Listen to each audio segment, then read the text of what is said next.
every day up here is different, and there aren't areas that I don't know, are spoiled. Everywhere you go, any day, you can come here and walk the same path, but you'll just get a different vista. You'll see the sea in the distance, you'll see the clouds coming in. It's just different every day. So I think it's really special to have that, and you could be up here for hours and never see another person.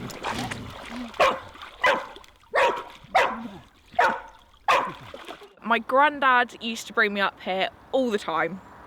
So we'd go for walks all over the common, and whenever we went out anywhere, we'd always end up coming back up here, and we'd sit and look out and just enjoy.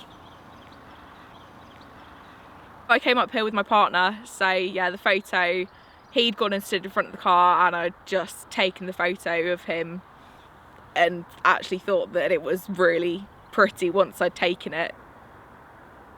Ever since they were young, we've always been an active family, and we've always lived in a place where we could be out. That's one of our criteria for wherever we've lived. And as they've got older, we still manage to get out regularly, don't we, as a four.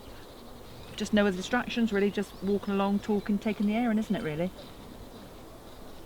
This is a big part of my day, actually. So I work stuck behind a desk for 8 hours a day, and at the end of the day it was nice just to be able to spend 15 minutes cycling through, sometimes longer if I get off the bike and take some photos. To me it just sums up the changing of the seasons that you experience when you're on the bike and travelling through the common every day. When I'm not looking after my children, getting out and running is just my way of blowing off steam, connecting with nature, and just sort of enjoying what we've got around us. A photograph that shows the variety of colours and textures in the common reflects how I feel about it, and how you've got different zones and different areas that sort of provide different things depending on what you're needing. I was very impacted, I would say, by the fire which happened on the common in April. In fact, the day it happened, I was walking over near Crediton, and I could see it on the skyline from there and found it really quite scary. But it is part of the kind of regenerative cycle on the commons.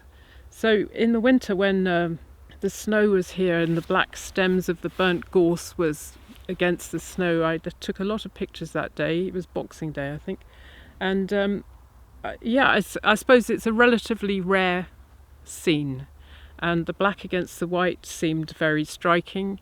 And I was also thinking about regeneration, because in the old philosophies there's a period of blackness, and then there's the white cleansing sort of time, clearing out like happens in the winter, and then we get the golden flowers on the gorse eventually. So to me, although it looks a bit bleak, it's actually very optimistic. During our school years, we used to take part in the annual school walk. And you'd start off in your first year at secondary school being able to walk the 10 mile, and then actually you progress to being allowed to take part in the 20-mile walk. What's lovely about the photograph is that I'm there with my school friends. Mary and I first met when we were at primary school, not right at the beginning, because I moved to Devon from Sussex when I was 5.5. So, but from then we'd been friends, and were friends all the way through secondary schools. Big sense of achievement, I think, to actually complete the 20 after doing the 10 for a couple of years. It was, I think, from memory, it was a big thing to do the 20. It felt like a big thing, a big step up. For me, I guess the photographs, it sort of encapsulates sort of growing up and doing things with people that you like, and I guess challenging yourself as well.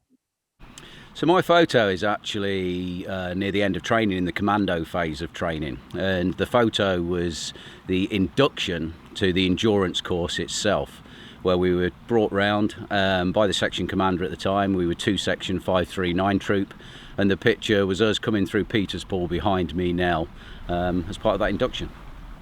I still to this day don't know who took that picture, because I actually came across it a couple of years later in 4-2 Commando in the library, where it was just inside a book that I just happened to open. So it was fate, really, me coming across that picture. The Royal Marines have been training here now since the Second World War, and there's not one living Royal Marine who's not been exposed to Woodbury Common, and that was my first exposure. And to this very day we still test the Royal Marines with their determination, their grit, their fieldcraft, all on Woodbury Common.